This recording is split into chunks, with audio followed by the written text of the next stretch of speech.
साकार कर जब चुना, के साकार कर जब चुना, जन्म दूर मुक्तकारी आएगी जब पर मुक्तकारी आएगी तेरे जन्म पर मुक्तकारी आए।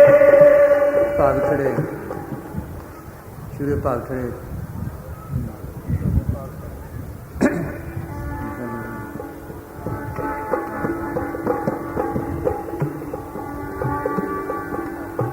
भाग खड़े हर संत तुम्हारे,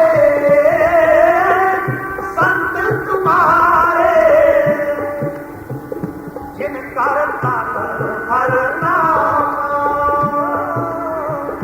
जिनका तन हर नाम, परवान करी से ही आए सफल बिना कहता आए कि जन्म पर उपकारी आएगी तेरे जन्म पर उपकारी आए। सच्चा मालिक, सच्चा मालिक एक ही है, उसके मिलने का राह भी एक ही है, उसी ने सारा खेल डाला है, फसाया भी उसी ने है, निकालने वाला वही है, काल के भी उसी ने स्फुर्द किया है, खंड पाताल दीप सब लोहा सब काले का साफ प्राप्त किया। आप ये सृष्टि काल के स्फुर्द की है रचा काम, उसका काम क्या है? इसको चलाना, उसका काम क्या है? इसको चलाना। क्या किसी तरह चलाए? उसने क्या किया हुआ है? जीवों को लेकर 3 शरीरों में कैद किया हुआ है। पहले कारण शरीर है, उसके ऊपर सूक्ष्म शरीर है, उसके ऊपर ये स्थूल शरीर है।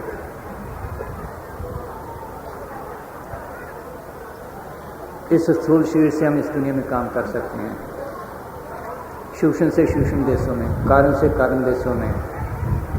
वो सच्चा मालिक उन सबसे परे है, इन देशों से, करलोकी से पार चौथे लोक में है। इसलिए कबीर साहब ने कहा है, कह कबीर हमरा गोविंद चौथे पद में जिनकी जिन। अब उसने चलाने के लिए एक तो 3 शरीरों में कैद किया है, दूसरे कर्मों धर्मों का जाल डाल दिया है। उसने अपनी भक्ति विराजित की है, जोग जाप नेम व्रत पूजा बहुत प्रपंच पसारा हो, ये जितने बार के साधन हैं सब उसी के हैं।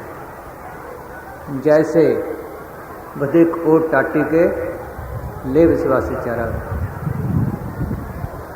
जैसे शिकारी जाल बिछाकर नीचे दाने डाल देता है, जानवर आता तो खाने को है लेकिन वो फंस जाता है। इसी तरह जितने ये साधन हैं सब फंसाने वाले हैं, उसके देश के हैं। उसने अपनी मुक्ति भी बनाई हुई है जो कल पर्यंत है। उसके बाद फिर 84 आना पड़ता है। कर्मों धर्मों का फल क्या है? अच्छे कर्मों का फल क्या है? पुण्यदान का फल क्या है? अच्छी जूनी स्वर्ग। स्वर्गों के बाद फिर इस 84 में आना पड़ता है। अगर बुरे कर्म करता है तो नरकों में जाता है, गंदी जूनी में जाता है। अच्छे करता है तो स्वर्गों में जाता है, अच्छी जूनी में जाता है। उनका फल भुगता फिर 84 तैयार है। हे कृष्ण भगवान ने कहा है कि हे यूरो, ये जो कीड़ा जा रहा है ये कई दफ़ा स्वर्गों का राज अंदर बना, कई दफ़ा शिक्षा करता ब्रह्म बना, आज ये कीड़ा है। फिर उन स्वर्गों का क्या फायदा हुआ? युगों के युग इसी तरह हमारे बीत चुके हैं। उसने ऐसा जाल डाला है, इसको निकलने का राज छोड़ा ही नहीं। कबीर साहब कहते हैं 3 लोग का पिंजरा भया, पाप पुण्य दो जाग, सकल जीव सावज भय एक ही काल, सबका शिकार कर रहा है। ऋषि मुनि पीर पैगंबर देवी देवते सबको खा गया, किसी को नहीं छोड़ा उसने। हम रोज पढ़ते हैं इंद्रपुरी में सिर पर मरना, ब्रह्मपुरी नीचे नहीं रहना, शिवपुरी का होएगा काला, त्रैगुण माया वंश बताला। ये महात्मा चरणदास कहते हैं, जो पे काल पे अंत न जीवे कोई, तो भी होवे नाश ब्रह्मा के संग ही। जो पे देवन के माहे जाके उतरे तो भी न छूटे कर्म मुक्त घर न रहे। यही नहीं, 3 किस्म के कर्म हैं। एक तो जो हम क्रियमान करते हैं, इसका फल आगे भुगतेंगे। एक प्रारब्ध जो पीछे करके आए हैं। अब अगर कोई आदमी इन कर्मों को ऐसे करे कि उसका फल ना हो तो ये खत्म हो जाए, प्रारब्ध वैसे खत्म हो जाने, फिर तो जीव निकल सकता है, बगैर कर्म के रख नहीं सकता। उसने एक और कर्म रखा संचित कर्मों का, वो स्टोर रखा रिजर्व फंड। जैसे बैंकों में रिजर्व फंड रख लेते हैं, कंपनी वाले रिजर्व फंड रखते हैं कि मौके पर काम आ जाए, इस तरह उसने रख रखा है संचित कर्मों का। धृतराष्ट्र से पूछा गया तो उनका क्यों हुआ है? उसने कहा मुझे 100 जन्म का पता है पिछले, मेरा कोई कर्म ऐसा नहीं कि बंधा हूँ। सोचो इतना कर्म 100 जन्म का उसको पता था कि वहाँ तक कोई कर्म नहीं। जब कृष्ण भगवान ने तुझे दी तो कहने लगे 106 जन्म में कोई कर्म किया तो उसका फल अब भुगत रहा है। सोचो इतना स्टॉक उसने रख छोड़ा है, किसी को निकलने का राह न मिला।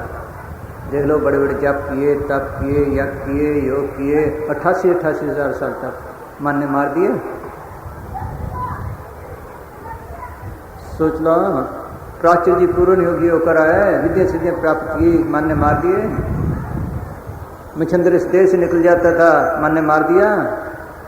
सोच लो इतनी ताकत थी, इस देह से निकल जाता था, अपनी देह को इस शरीर से निकाल कर राजे के, किसी राजे का देहांत हुआ, उसके काल में प्रवेश करके विषय भोगे, छुटकारा ना हुआ। बड़े बड़े गुरु भी किए, असली राह ना मिला।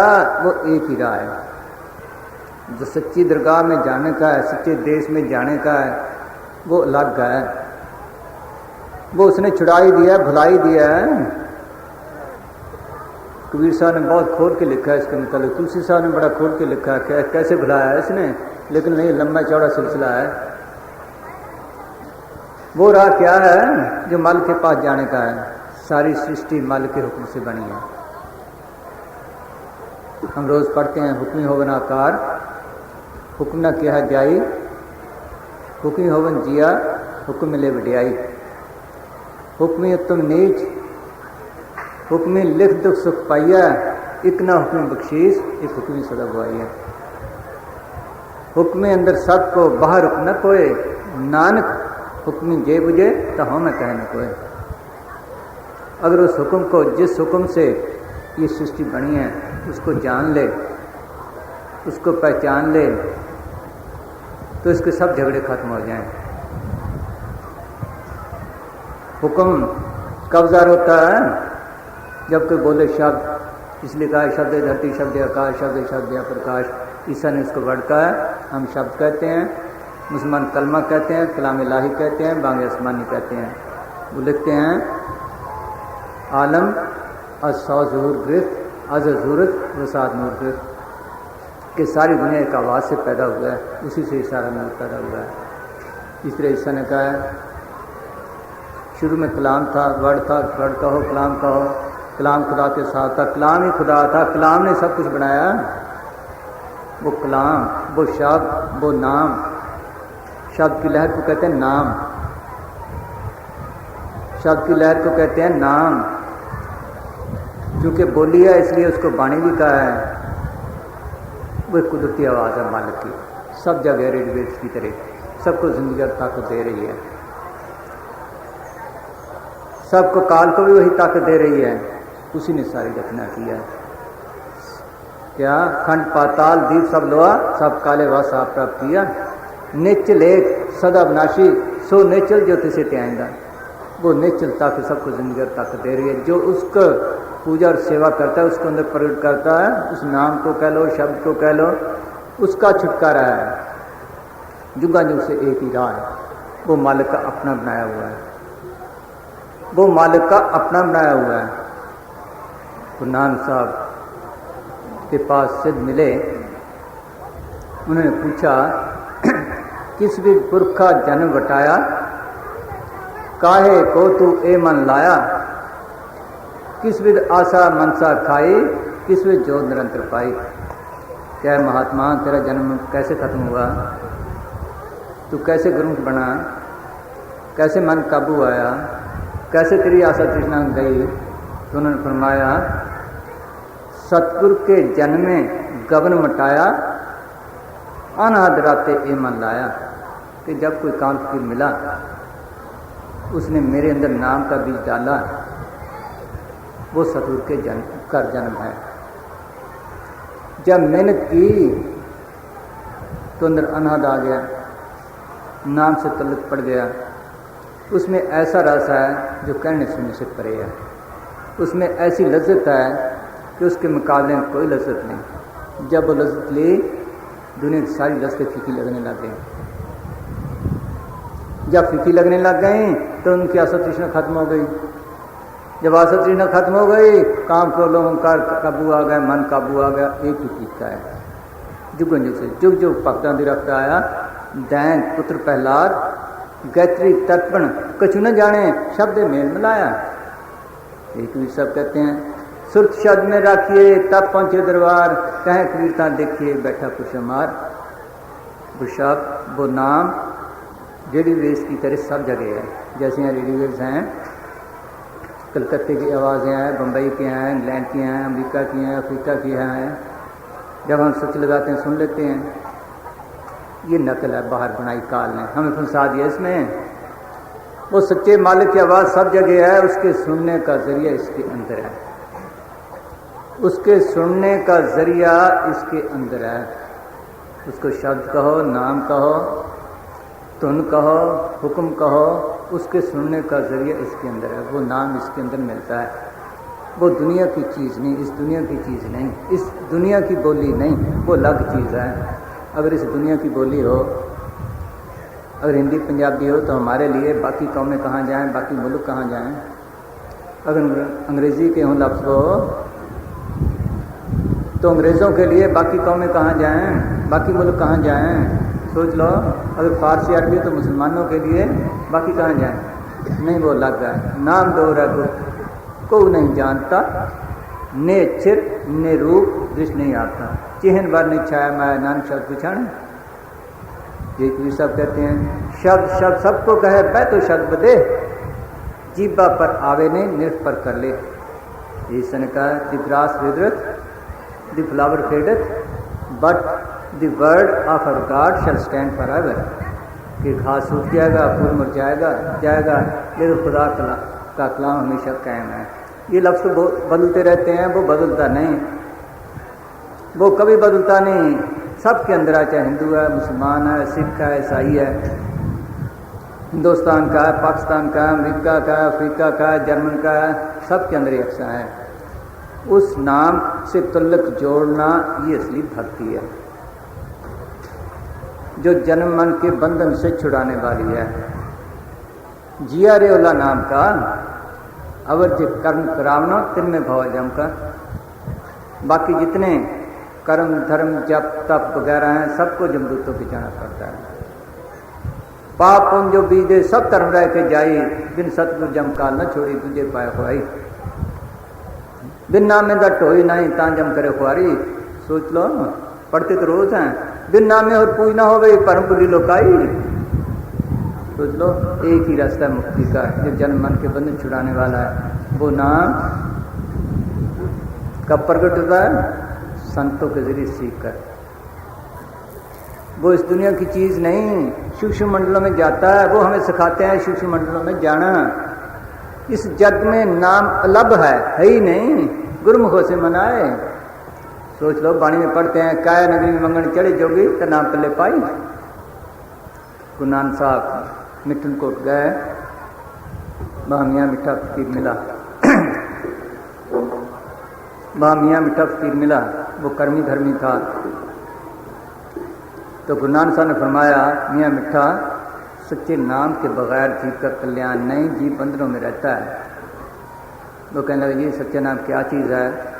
कि सच्चा नाम एक मौलिक वस्तु है जो कहने सुनने से परे है। ये फिर भी कुछ तो बताओ। कि बताने की चीज़ ही नहीं, वो तो अनुभव की चीज़ है। फिर भी कुछ तो बताओ।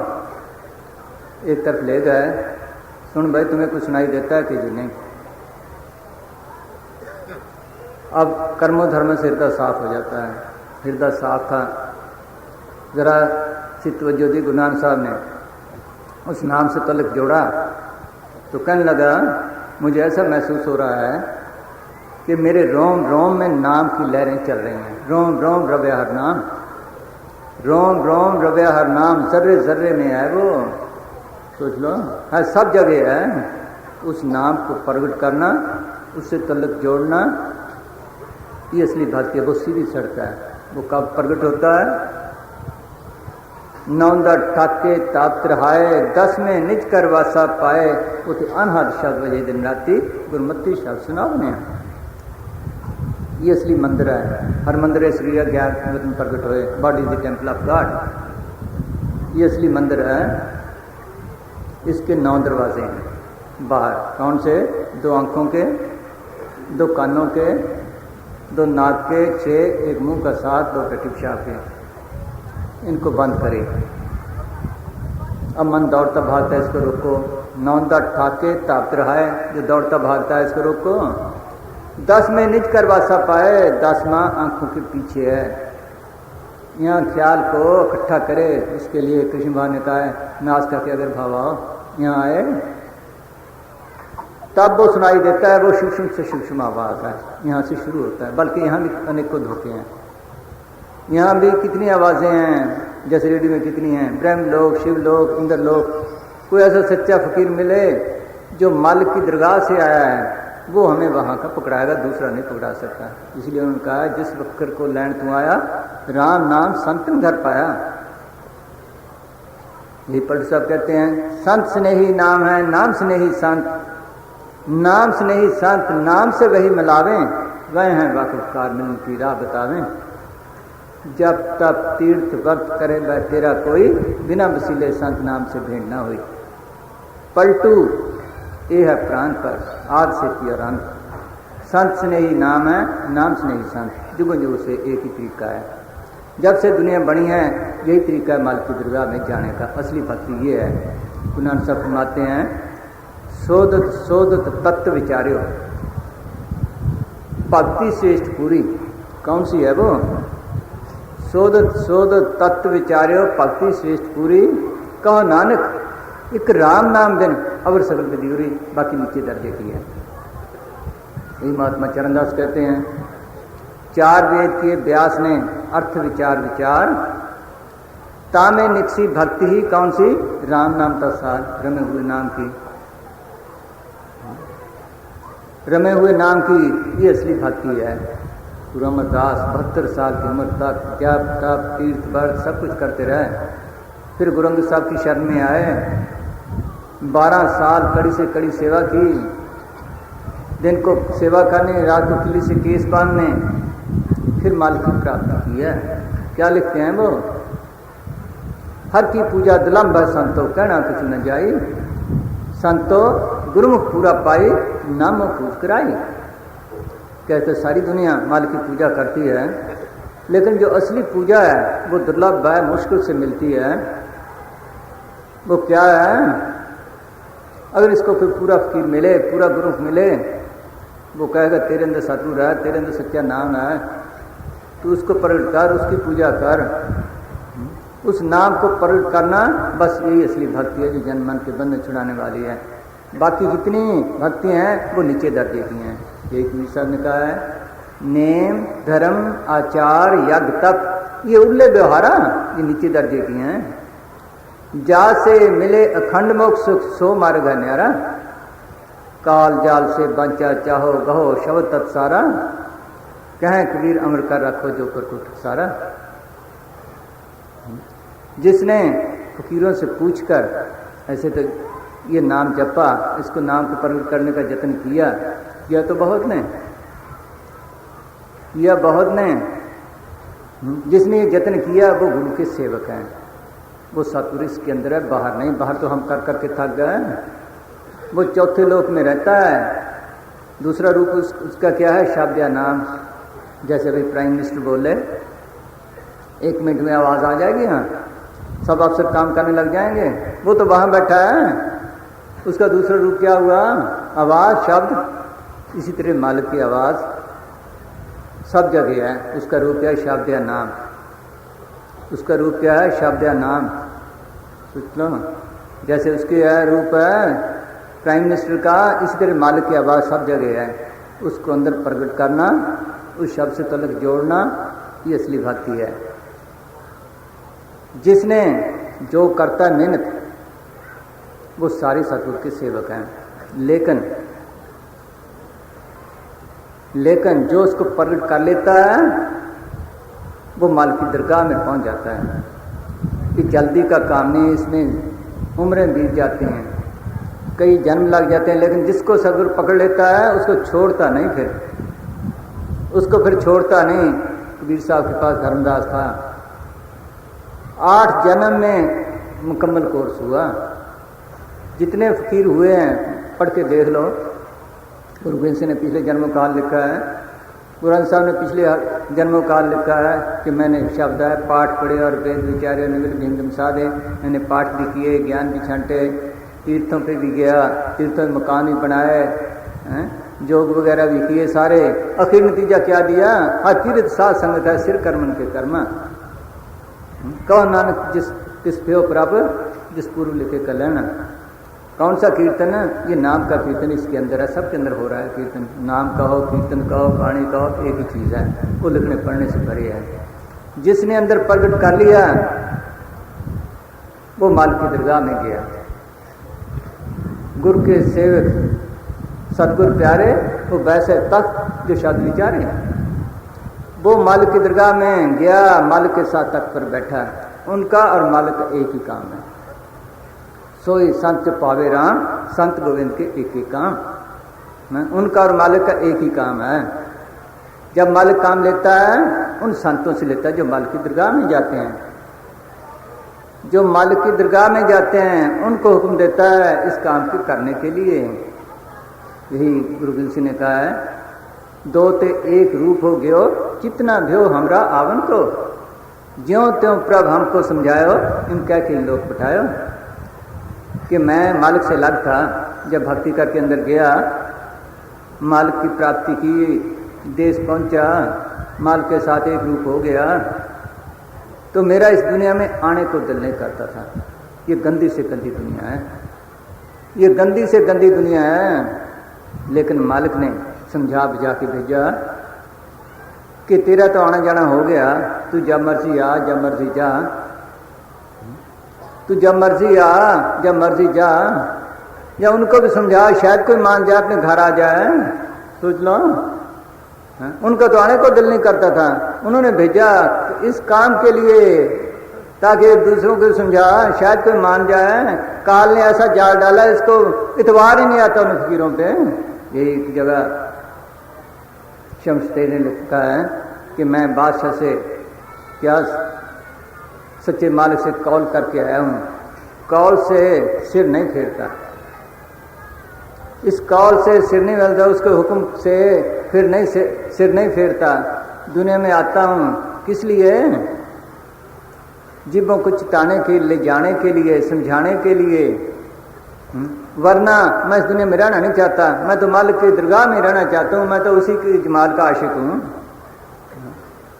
सोच लो, यही ग्रंथ साहब कह रहे हैं कि वो संत भागों वाले हैं जिन्होंने अंदर नाम को प्रकट कर लिया है। उनकी भक्ति मालिक की दरगाह में कबूल हो गई है, उनकी भक्ति मालिक की दरगाह में कबूल हो गई, वो जन्म सफला कर गए। मैं उनके अपने बालों के, केसों के, कह लो बालों के चमर बनाकर भी उसको झिलाऊं तो थोड़ा है, उसकी चरणों की धूल लेकर भी माथे पे लगाऊं वो भी थोड़ी है। क्यों? वो जन्म मन के बंधनों से निकले हुए, जन्म मन तो में ना ही जन परोपकारी है, वो जन्म मन के बंधनों से निकले हुए हैं, वो हमें निकाल सकते हैं। जो निकला ही नहीं वो हमें कैसे निकालेगा? बंदे को बंधा मिले, छूटे कौन पाए, कर सेवा निर्बंध की, पल में लाई छुड़ाए। सोच लो, जो खुद ही निकला वो हमें कैसे निकालेगा? आप मुक्त मुक्त करे संसार, तिस जन को सदा नमस्कार, उसको नमस्कार है। वो क्या परोपकार करने आते हैं? जन मन दो में नाही जन परोपकारी आए। क्या परोपकार करने आए हैं, आते हैं वो? क्या हमें रोटी देने आते हैं? क्या कपड़े देने आते हैं? बीमारियां दूर करने आते हैं? सोचो, क्या परोपकार करने आते हैं? जेली जेल में पड़े हैं।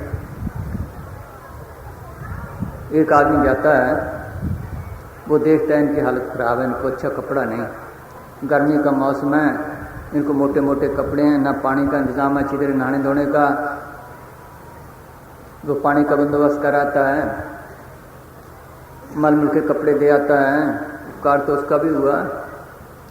कोई गया किसको खाना उनको अच्छा नहीं मिलता, वो खाने का अच्छे का इंतज़ाम कराया, खाना उसका भी उपकार हुआ।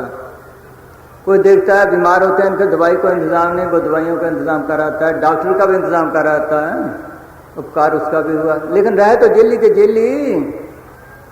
एक आदमी जाता है, उसके अफसरों के साथ तल्लक है या किसी तरीके से उनका आज़ाद करवा देता है, किसका उपकार हुआ ज़्यादा? सोचो, किसका उपकार हुआ? जिसने आज़ाद कराया। इसी तरह कई किस्म के फकीर हैं, किसी ने लटका दिया, किसी ने कुछ दिया, किसी ने माया दी। रहा तो जेली का जेली, जनमन के बंधन से धन निकला। वो जनमन के बंधन छुड़ाने आते हैं, ये उपकार करने आते हैं। सोच लो, यही गुरु नानक साहब ने लिखा है, जुग जुग संत भले प्रभ तेरे, हर गुण गावा रसन सेरे, उस्तुत करें पर हर दुख तालन, ये ना ही चिंत प्राई है। हमारी चिंता लेकर आते हैं वो। आप तो निकले हुए हैं, हमें निकालने के लिए आते हैं। यही कह रहे हैं, क्या जन मन दो में नाही जन परोपकारी आए, जिया दान दे भक्ति लाइन हर से लाइन मलाए। जिया दान क्या? हमारे सिखों में जिया दान कहते हैं, अंग्रेज इनिशिएशन कहते हैं, मुसलमान बैत होना कहते हैं। वो क्या है? किसी ने सोचा ही नहीं। वो क्या है? जिंदगी का इंजेक्शन। हमारी आत्मा जब से बिछड़ी है मालिक से, ये मिट्टी का रूप हुई पड़ी है। सोच लो, काल के देश में आकर मिट्टी का रूप हुई पड़ी है। जितने काम करते मिट्टी के तन के, इसको अंदर का ख्याल ही नहीं, अपने आप की होश ही नहीं। ये समझता है मैं अपनी आत्मा का काम कर रहा हूं। जितने काम कर रहा है तन के कर रहा है, मिट्टी के कर रहा है। इसको पाल पाल के गुजार के चला गया, क्या बना? सोच लो, क्या बना? काम क्रोध लोभ अहंकार के संग में आकर इसको मोह माया की बीमारी लग चुकी है। इतनी कमजोर हो चुकी है कि उठने की ताकत नहीं। इतनी कमजोर हो चुकी है कि इसको उठने की ताकत नहीं, होश ही नहीं। जो सख्त मरीज होता है तो उसको क्या करता है डॉक्टर? पहले इंजेक्शन देते हैं ताकि इसको कुछ ताकत आए, दवाई भी देते हैं। इसी तरह वो नाम का इंजेक्शन देते हैं, अपनी तवज्जो या वचन के जरिए उसके अंदर इंजेक्शन देते, जिसको पता नहीं चलता। उसका नाम है जिया दान। यही गुरु नानक साहब ने कहा है, गुरु का शब्द गुरते टिके होते प्रकट ना होए। यही से ने कहा है, that is born of the flash is flash, that is born of the spirit is spirit. क्या? जैसे मांस से मांस पैदा होता है, क्या आदमी से बच्चा पैदा होता है, इसी तरह जागी रूह से रूह जाती है। ये काम करने आते हैं, ये काम करने आते हैं। उनकी निशानियां क्या हैं? ऐसे संतों की दुनिया भरी पड़ी है संतों से, लेकिन दुनिया भरी पड़ी है साधुओं संतों से। उनकी निशानी क्या है? वो संत और मालिक उनका एक ही काम है। अभी सुनाया था, सोई संत जो पावे राम, संत गोविंद के एक ही काम, उनका एक ही काम है। वो संत दाता है, मांगते नहीं। वो दाता है, मांगते नहीं। दुनिया के संत जो दुनियावी संत हैं, वो दुनिया के आश्रय काम करते हैं, वो मालिक के आश्रय काम करते हैं। वो मालिक गुप्त है, सोच लो, वो मालिक गुप्त है, उसका खजाना ही गुप्त है, उसके बैंक भी गुप्त हैं, उसके चेक भी गुप्त हैं, उसके एजेंट भी गुप्त हैं। वो बाहर के एजेंटों की उनको जरूरत नहीं। सोच लो, बाहर के एजेंटों की भी जरूरत नहीं, किसी चीज की जरूरत नहीं बाहर ली। उनके काम वो खुद करता है। कैसे गुप्त है? दे लो, कैसे गुप्त है? ये दे लो, फूल है, अंदर बैठा, अंदर से लाल रंग लाया, अंदर से पीला लाया, अंदर से हरा लाया। सोच लो, गुप्त हुआ कहाँ? किसी ने देखा किधर से लाया? सोच लो, किसी ने देखा किधर से लाया? इसी तरह वो गुप्त काम करता है, उनके भी गुप्त काम करता है। अनेकों शक्ति अंदर कृष्ण भगवान त्रिलोकी के मालिक थे, त्रिलोकी के मालिक थे। सुदामा उनके साथ पड़ा था, करीब था।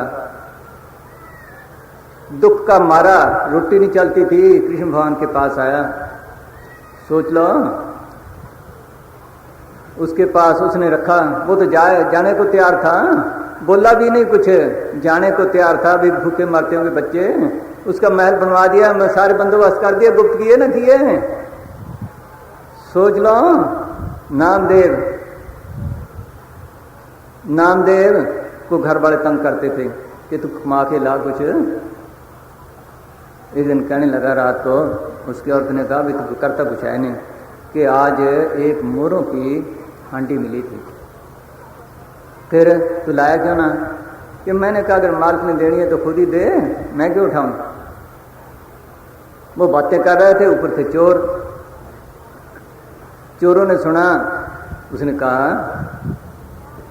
औरत ने कहाँ देखा था तुमने, कहाँ देखी है, बता, मैं सुबह ले आऊं, कोई ले ना जाए। उसने कहा फलानी फलानी जगह थी। अब चोरों ने सोचा, देखें मालिक किसको देता है कि मुझे देता है, हमें देता है। जब वो गए, क्या देखते हैं, जब हांडी खोली तो उसमें बिच्छू बिच्छू पड़े हैं। उसने कहा उसने हमारे साथ ठगी की है, इसको पता लग गया, उसके घर में फेंके ये बिच्छू। जब वो तौड़ी लेकर आए तो छत के मोगे में से उसको फेंका तो क्षण क्षण मोरे आ गए। गुप्त हुआ ना हुआ, सोच लो, वो गुप्त, और वो गुप्त ही रहते हैं संत। क्यों ज्यादा जाहिर नहीं होते, क्यों जाहिर नहीं होते? कि दुनिया इस चीज की गाहक ही नहीं, कोई विरला गाहक है। दुनिया की चीजों गाहक हैं, इसलिए गुप्त रहते हैं, ज्यादा आम नहीं, प्रकट नहीं होते। ऐसी दुनिया भई दीवानी, भक्ति भाव नहीं बूझे जी। कोई आवे तो बेटा मांगे, यही गुसाई दीजिए जी। कोई आवे दुख का मारा, हम पर कृपा कीजिए जी। कोई करावे प्यास गाय, भेंट रुपया लीजिए जी। साज का कोई गाहक नहीं, झूठे जग कीजिए जी। कहें कबीर सुनो, साधु अंधो कर कीजिए जी। इसका कोई गाहक नहीं। जब वो संत आते हैं, किन के लिए भेजते हैं मालिक उनको? तड़पती जीवों के लिए आते हैं वो। ना यहाँ कौमों का सवाल है, ना मजहबों का सवाल है।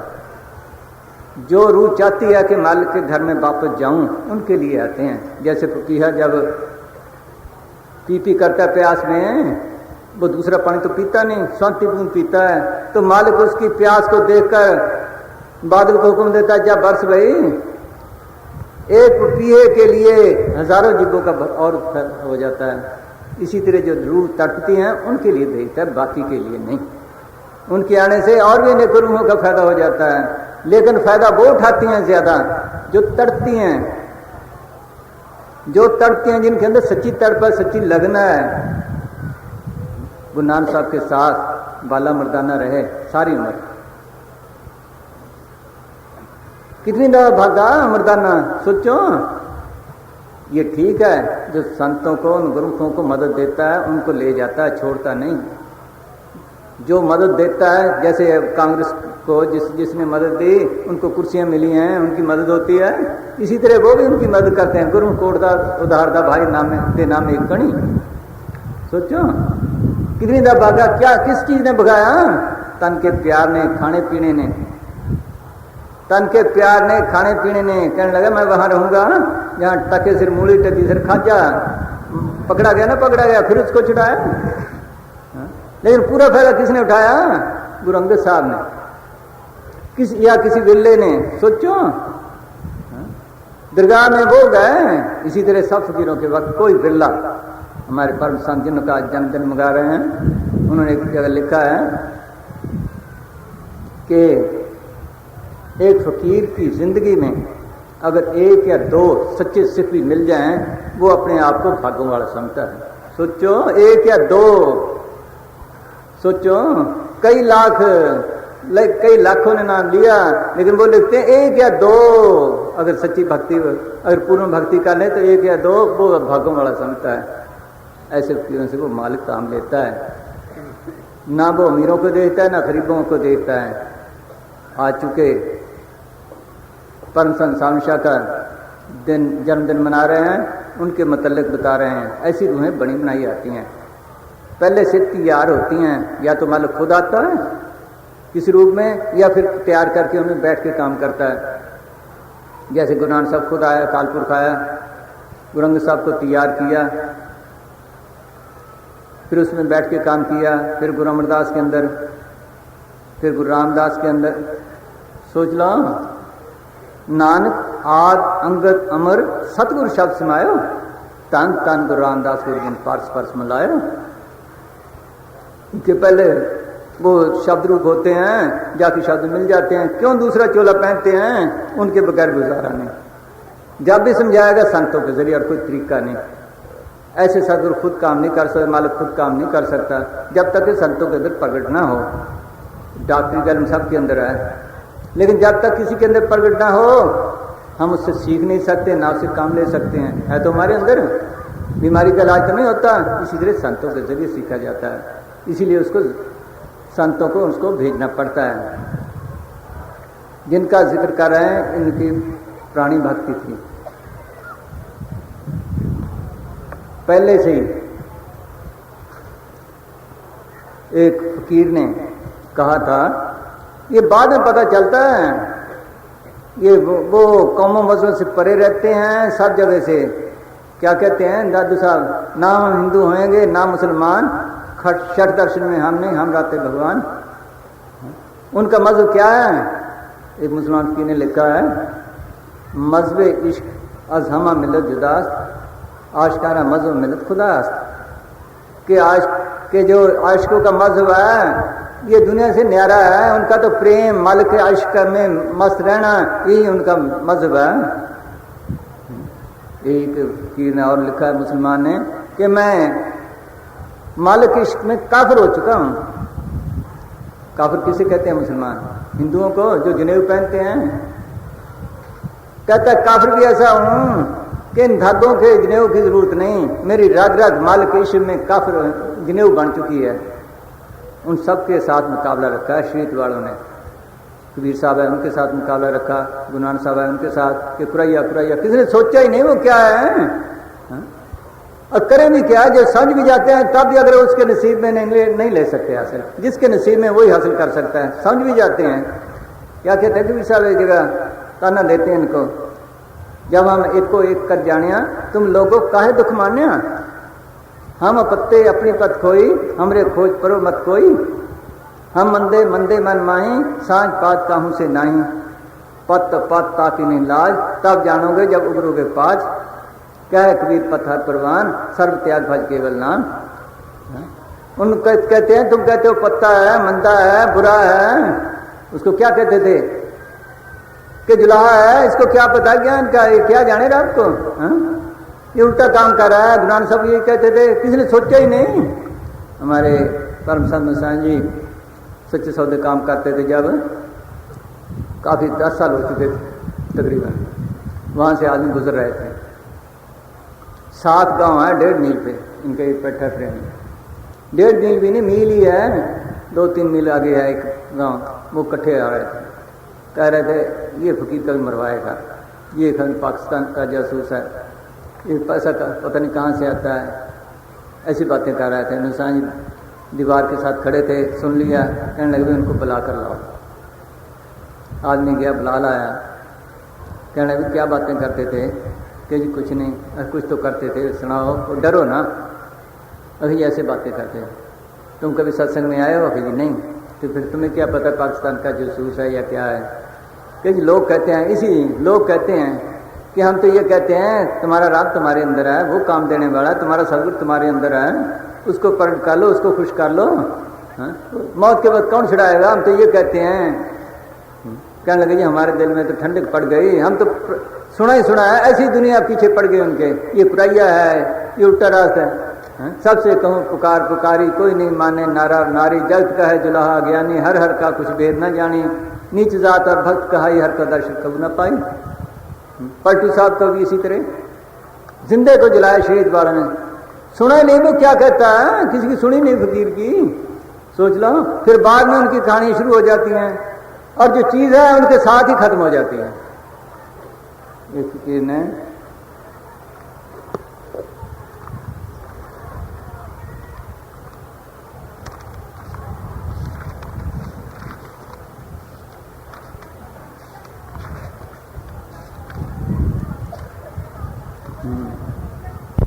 ख्वाजा हसन बसरी साहब ने एक बार प्रश्न भी फरमाया कि वो मुसलमान बेरे खाक हैं और मुसलमानी सिर्फ किताबों में रह गई है। मुसलमान जेरे खाक हैं, मुसलमान नहीं सिर्फ किताबों के वर्क में रह गई। हाँ हाँ, एक किताब थी उसमें से पढ़ा है, उसने साथ नोट दिया है, बस इतने काफ़ी है। उसने नोट दिया है कि ये सूफी पहली सदी हिजरी में हुआ है, जब हज़रत मोहम्मद साहब हुए हैं। जब हज़रत मोहम्मद साहब हुए हैं उस सदी में हुआ है। वो लिखता है ये तो पहली सदी हिजरी की बात है, उस वक्त ज़ेरे खाक हैं, अब तो 14वीं-15वीं है। सोचो भी अब ज़ेरे खाक हैं या नहीं, बोलो वो भी हैं कि नहीं। इसी तरह सब मजहबों का हाल है। फकीरों के साथ साथ वो असली तालीम खत्म हो गई। क्यों? पहले तो कोई पहुंचा नहीं वहां तक, अगर पहुंचा है तो उसको धक्के पड़े हैं। किसने धक्के दिए? उसके सेवकों नहीं, जो असली तालीम से नावाकुफ थे। गुरु अंगद साहब को धक्के दिए, किसने दिए? गुरु नानक साहब के लड़कों ने और सेवकों ने। गुरु अमरदास को धक्के दिए, किसने दिए? गुरु अंगद साहब के लड़कों ने। उनके लड़कों ने, दादू ने लात मारी कि हमारे बाप की गद्दी पे बैठे हैं। वो निवृत्ता के भंडार होते हैं। उठकर उनकी टांग दबाने लगे कि मेरे तो हड्डियां हैं, हड्डी तुम्हें चुभी ना हो। हाँ? सोचो वो निमृता के भंडार हैं। उठ कर चले गए, संगत कहा बैठे रहो। सोच लो सब गिरो बुरान साहब के साथ पृथ्वी चंद उनका भाई सारी उम्र मुखालफत करता रहा। सोच लो किसने मुखालफत की? उनके लड़कों ने, तो सेवकों ने। सोचो उनके साथ ही असली तालीम, इसलिए वो ज्यादा ज़ाहिर नहीं होते। फिर वो नई जगह खड़ा हो जाता है किसी रूप में। साधु किसी रूप में संतों का और भेजता है वहाँ। इसी तरह कितने फिरके बन गए। सोचो एक एक मजहब के कितने कितने फिरके, कितने मजहब बन गए, कितने फिरके बन गए। सोचो मुसलमानों के 72 बन गए, ईसाइयों के 20-25 बन गए, सिखों के कितने बन गए। इसीलिए बने हैं। असली चीज़ उनके साथ ही खत्म हो जाती है। ये बाद में फिर कहानियाँ शुरू हो जाती हैं, गुरु नानक साहब ने ये किया, कबीर साहब ने किया। जो असली चीज़ है वो छोड़ जाते हैं। इनका भी ऐसे ही था कि बचपन में ही किसी ने पैदाइश से पहले ही फकीर ने किसी ने पेशीनी की कि इस घर में कोई लासानी अवतार पैदा होगा। जब पैदाइश हुई तो उसका नाम रखवाने के लिए उनके दादाजी गुरुद्वारे के ग्रंथी के पास गए। उन दिनों में गुरुद्वारे में कोई हुआ करता था। वहाँ ये निकला, हर के संत जना की अमधोर, मिल सत्संगत परम पद पाया, आत्म राम रेहा पर भूर। फिर नाम का सवाल पैदा हुआ। नाम रखने के दिन भी यही निकला, सावन सर से काम ने चरण कमल से प्यार। उन्होंने कहा कि इनका नाम तो सावन सिंह नजर आता है। हम तो सावन शाह कहते हैं, मुसानी प्रेम में सावन शाह कहा करते थे। ये तो प्रेम का सवाल है, प्रेम में सावन शाह कहा करते थे। खैर वो खुश हुए। फिर उन दिनों में खासकर बड़े घरों में जन्मपत्रियाँ वगैरह बनवाते थे। वो अच्छे ख़ानदान से थे, बादशाही ख़ानदान से। उन दिनों में अंग्रेज़ों का ज़माना था। बड़ी से बड़ी नौकरी अगर फौज में मिलती थी तो सूबेदार मेजर की, अगर कोई सिविल की नौकरी मिलती थी तो ज़्यादा तहसीलदार, बड़े से बड़ा। तो उनके पिता सूबेदार मेजर थे। बादशाही ख़ानदान हुआ उस वक्त का। तो सोच लो। तो दादाजी लुधियाने गए जन्मपत्री के लिए पुरोहित के पास। तो पुरोहित ने कुंडली देखी, देख के कहने लगा, काफ़ी देर सोचता रहा, कभी इधर देखे, कभी उधर देखे, कभी उधर देखे, लगन वही निकले। फिर उसने अपने दादे से मशवरा किया, दादे ने देखी। फिर दादे ने जितनी उनके पास पुरानी पत्रियाँ थी वो देखी। तो फिर ये फरमाया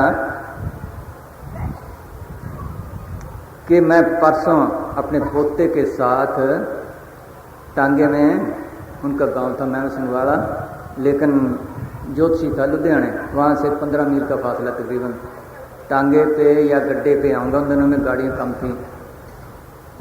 मैं भी उस बालक के दर्शन करूँगा और तुम्हें कुंडली भी सुना दूँगा। उनके हैरानी की हद न रही। दादाजी ने पूछा, नहीं मैं तो सुन के जाऊँगा।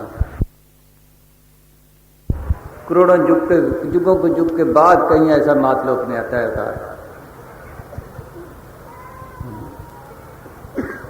ऐसा तेज वाला महात्मा विरला ही हुआ करता है। जब महात्मा का नाम सुना तो वो घबरा गया कि लड़का महात्मा बन जाए, साधु बन जाए। फिर नहीं, दोनों धन इसके पास होंगे, दीन और दुनिया दोनों, योगियों में परम योगी, अमीरों में अमीर।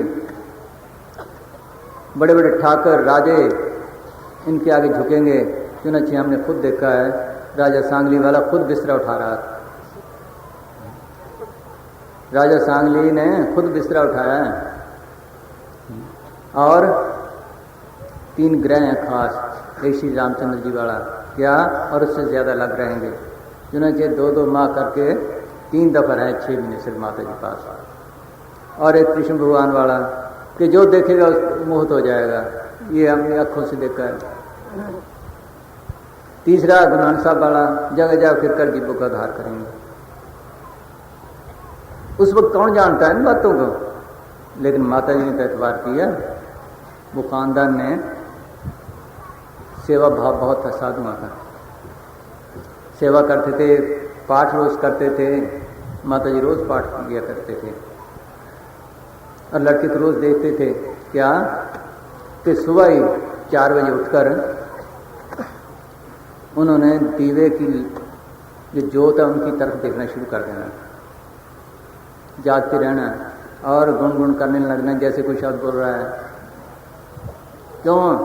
वो कुदरती जोत अंदर है, वो सबके अंदर। वो लड़का कहाँ है भाई, इससे बुलाएंगे फिर याद रखना। सबके अंदर वो जोत जाग रही है। उनका ख्याल उस तरफ रहता था। माता जी रोज पाठ करते थे। खुराक बहुत थोड़ी थी, ज़्यादा बाहर नहीं निकलते थे। एक दफ़ा सचिवालय ने फरमाया कि हम बच्चों के साथ खेल रहे थे, अपने मामे के लड़कों के साथ नार की, तो एक आदमी पास से गुजरा, देखने लग गया। कहने लगा भाई ये लड़का तो मैं काम नहीं देने वाला। पिछले आदमी बड़े सियाने हुआ करते थे, पहचान जाते थे, शक्ल देख कर पहचान जाते थे। कि हमने सोचा हम कमज़ोर हैं, तब कह रहे हैं शायद। वो अलग अलग उनके आसार होते हैं पहले से, जैसे गुरु नानक साहब के अलग थे, कभी सांप ने छाया कर दी, कभी कुछ कभी कुछ। इसी तरह उनके भी सबके जितने फकीर हुए सबके साथ ऐसे हुआ है। उनके लक्षण ही अलग हुआ करते हैं, सारे अलग हुआ करते हैं, लेकिन उस वक्त आदमी ख्याल नहीं करता। खैर माता जी रोज़ पाठ करते थे। एक दिन उनको बुखार हो गया। बुखार काफ़ी तेज हो गया, कई दिन रहा। रोज़ सुबह उठकर नहाकर पाठ करते रहे। एक दिन लाचार हो गए। उस वक्त उनकी उम्र 6-7 साल की थी। तो नहाना तक क्या था, जब नहाए नहीं तो पाठ कैसे करें। तो आप पास से आए, कहने माता जी आज पाठ नहीं करना। उनकी आंखों में आंसू आ गए कि कभी पाठ नहीं छोड़ा था। तो कहते मैं कर दूं। उसी तरह रोज़ सुनते थे, उसी तरह सारा पाठ कर दिया। वो खुशी में उनका बुखार भी उतर गया। फिर लोग देखने आए, बात तो निकल जाती है ऐसे करते करते। उन्होंने सोचा कि नज़र ना लग जाए, फिर उसको लेके ले गए। वहाँ एक फकीर आया, कहने लगा माता जी आप क्यों डरते हैं, इसको किसकी नज़र लग सकती है, ये तो दूसरों की नज़रों तोड़ दें लगी हुई। बैठे करो हमें बार बार तो जो ना। हाँ हाँ जी, ये दूसरे की नज़र तोड़ दें। फिर 8-9 साल की उम्र में गुरु ग्रंथ साहब का पाठ सारा कर लिया। वहाँ गुरुद्वारा था, गुरुद्वारे के महंत के पास बैठे रहते, पढ़ाई भी अच्छी की। मास्टरों की कैसी सेवा करते थे कि उनके पानी ढोना, उनको नहलाना, इधर रोटी पका के देनी। सोच लो इतना बड़े घराने का लड़का हो, ये काम करते थे। मास्टरों खुश रखना, वो तालीम हासिल की, उनसे वो तालीम हासिल की, वो प्राइवेट तौर पर भी उनको पढ़ाते रहते। मैट्रिक करके फिर उनके पिता ने, वो तो सूबेदार मेजर थे, गोहाना में नहर पे जिलेदार लगवा दिया। अब वहाँ का पानी माफ बनाया, फिर उसको छोड़ के आ गए। फिर उनको मिलिट्री में दाखिल करा दिया। मिलिट्री में 6 महीने की पीरियड के बाद उनको फर्रुखाबाद में मास्टर लगा दिया गया, अंग्रेज़ों को पढ़ाने के लिए, पंजाबी वगैरह। तो वहाँ एक संत थे निहाल सिंह, उनके पास जाया करते थे। फिर अंग्रेज़ों ने उनकी सिफारिश की, रुड़की में ओवरसीयर का कोर्स किया। उन दोनों में रुड़की का ही कॉलेज हुआ करता था। ओवरसीयर कोर्स किया, फिर वो नौशहरा में ओवरसीयर लग गए। वहाँ नज़दीक पोती मर्दान एक गाँव था, वहाँ एक संत रहा करते थे करम सिंह, वहाँ जाया करते थे। वहाँ जाने लगे। बचपन में भी जाया करते संतों के पास। उनके दादाजी बाबा राम सिंह के पास जाया करते, नामधारी हुए, इनको भी ले जाया करते थे। बाबा राम सिंह कहा करते थे, ये आपके घर में रूहानी देशों का मालिक आया, आपको पता नहीं, आपको पता नहीं, इनकी कदर करो। ये आसार तो पहले दिखाई दे रहे थे। सोच लो, वहाँ मुफ्ती मिल्लान में उनके पास जाया करते थे। फिर आगे वो नौशहरे में, ना पेशावर में, वहाँ SDO लग गए। वहाँ एक फकीर था, कान बड़ा कमाई वाला था, उसकी रिद्धियाँ सिद्धियाँ वगैरह बड़ी मशहूर था। उनके पास जाया करते थे, उनको 2-4 रुपए दे देने, उसने आगे बांट देने। फिर कोमरी में SDO लग गए। कोमरी में भी जहाँ यात्रा के लोग जाते थे, अमरनाथ की सराय के नज़दीक मकान ले लिया ताकि महात्माओं से तल्लुक़ पड़ा रहे। तो वहाँ से भी बाबा कान के पास चले जाते थे कभी कभी। वो इनकी बड़ी इज्जत करता था। एक दफ़ा फरमाते थे कि एक दफ़ा हम लड़ाई से वापस आए तो 2000 रुपया लाए। तो हमने सोचा भी घर से पहले जाने से बाबे के पास जाएं। जब उनके पास स्टेशन पे उतरे तो आगे बाबा खड़ा था। उन्होंने कहा, बाबा आप कैसे? अरे मैंने सोचा मेरी सरकार ने आना है, आपके लिए आया हूँ। तो वहाँ ले गया कुटिया में, वहाँ अपना कंबल बिछाया। वो बैठे ना कि मैं तो नहीं बैठा रहा, कोई ताकत बैठवा रही है मेरे से। खैर मजबूर होकर बैठ गया। फिर उसने कहा, भी बात ये है, आज तो मैं गोल गोल चिट्टे चिट्टे 20 लूँगा। उसने फरमाया कि बाबा ऐसा मालूम होता है आप लालची बन गए हैं, कि पहले तो 2-4 में खुश हो जाते थे, उन चांदी के रुपये होते थे ना, कि नहीं अभी बच्चे आएंगे ले जाएंगे तो माल पे जुगाता, अगर तुम्हारा दिल खराब होता फिर नहीं। कि नहीं दे दिए। उन्होंने बच्चे आए, उन्होंने बांट दिया। एक दफ़ा उनके पास गए, रात के 11-12 बज गए। तो उन्होंने कहा, आप जाओ अपने काम पे।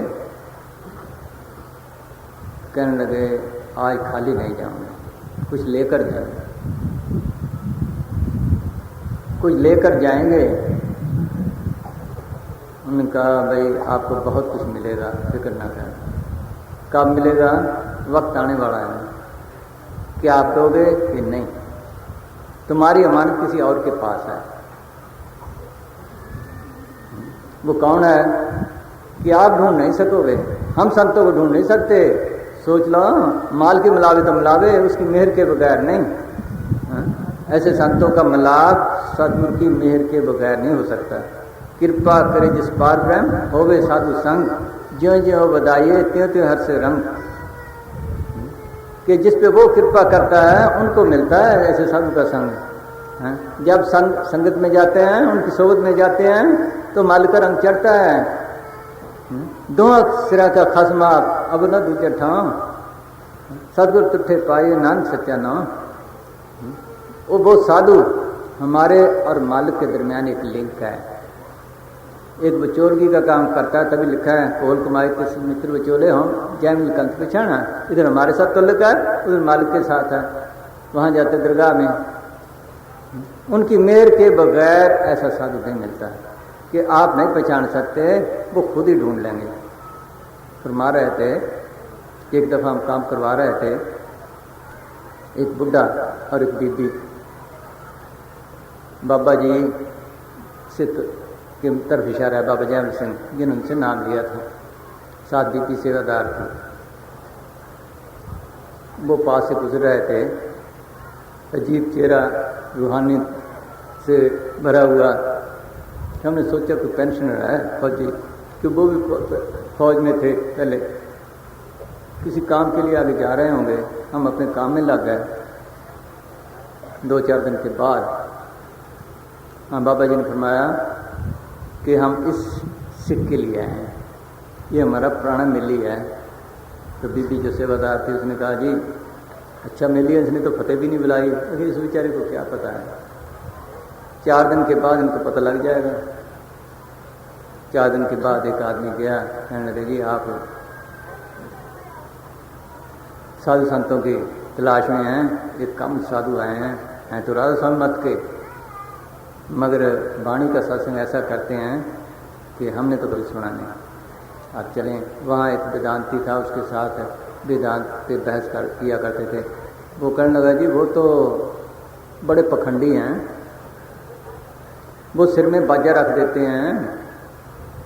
इस पर मैं एक इंजीनियर हूँ, मुझे पता है कोई बाजा सिर में नहीं रखा जा सकता। अगर वो नास्तिक हैं, रब को तो मानते ही नहीं, अरे क्या पता हमारी सोच में उनका मतलब था वहाँ ना जाएं। ऐसे सारे शीयत वालों का हाल हुआ है, वो भी आने नहीं देते फकीरों के पास। तो वो गए, 4 दिन इतनी बहस की कि सारे तंग आ गए। बाबा जी ने कहा फिक्र ना करो, इनको करने दो। 4 दिन के बाद पहले किसी गुरुद्वारे के सेक्रेटरी थे, किसी के प्रेसिडेंट थे, कहीं सारे शकूक रफा हो गए। फिर नाम के लिए अर्ज की, फिर नाम के लिए अर्ज की तो उन्होंने नाम बख्श दिया। फिर इतनी मेहनत की है कि नौकरी में 5 मील पे गुफा बनाई। पहले तो जाना आना उन दिनों में सोच लो, फिर सारी रात खड़े रहना, नौकर को कह देना रोटी बना दे, अपनी खा ले मेरी रख। आसानी से किसी को मालिक नहीं मिला। सुखिया सब संसार है जो खावे और सोवे, दुखिया दास कबीर है जो जागे और रोवे। सोचो क्यों जागते रोते थे? माल की प्राप्ति के लिए, जल्दी का काम नहीं है। ये रो रो के पाया है, मेहनत से पाया है, कड़ी मेहनतें की हैं। गुरु नानक साहब ने हमें समझाने के लिए 13 साल रोड़ों का बिस्तर रखा। सोच लो, गुरु अमरदास की हिस्ट्री हम रोज़ पढ़ते हैं, कड़ी से कड़ी सेवा की। बादशाह इब्राहिम बादशाही छोड़कर कबीर साहब के पास टट्टी उठाता रहा 12 साल। सोच लो, जल्दी लगामी। यूसुफ सारी रात खड़ा रहता था, उसकी आंखें लाल रहती थी। उसकी बहन से पूछा गया इसकी आंखें क्यों लाल रहती हैं? कि शाम की नमाज पढ़कर उसी तरह खड़ा रहता है सारी रात। बोलो, जिसने पाया मेहनत से पाया। मौलवी रूम ने कभी लेट कर नींद ही नहीं की, ऐसे बैठे बैठे ऐसे गिर जाए तो गिर जाए, नींद नहीं की। जिसने बड़े सख्त मेहनतें की है ऐसे नहीं। 14 घंटे उन्होंने भजन किया है। खुराक बहुत थोड़ी। एक दफ़ा उन्होंने फरमाया कि भाई हमने तो कोई मेहनत नहीं की, ये तो हमें तो किया किराया मिला, बाबा जी ने दिया है। तो जो सेवादार था वो कहने लगा जी 14 घंटे आप भजन पे बैठते थे, वो मेहनत ही नहीं थी। कहने लगे वो नाम इतनी ऊंची दौलत है, अगर सिर देकर भी मिल जाए फिर भी गनीमत है, फिर भी सस्ती है। वो इतनी ऊंची चीज़ है, त्रिलोकी दे दो वो नहीं मिलती। अगर पैसे से मिले, लोगों के पास मरबों के मरबे पड़े हैं, कारखाने पड़े हैं। सोचो टाटा डालमिया जैसे खरीद लें, बोलो जोर से मिले तो गवर्नमेंट छोड़े। सोचो ये प्रेम का सौदा है, मेहनत का सौदा है, अंदर जाने का सवाल है। ना पैसे से मिलता है, ना जोर से मिलता है, ये तो प्रेम का सौदा है। इतनी मेहनत की, फिर जाकर कहीं प्राप्ति की है।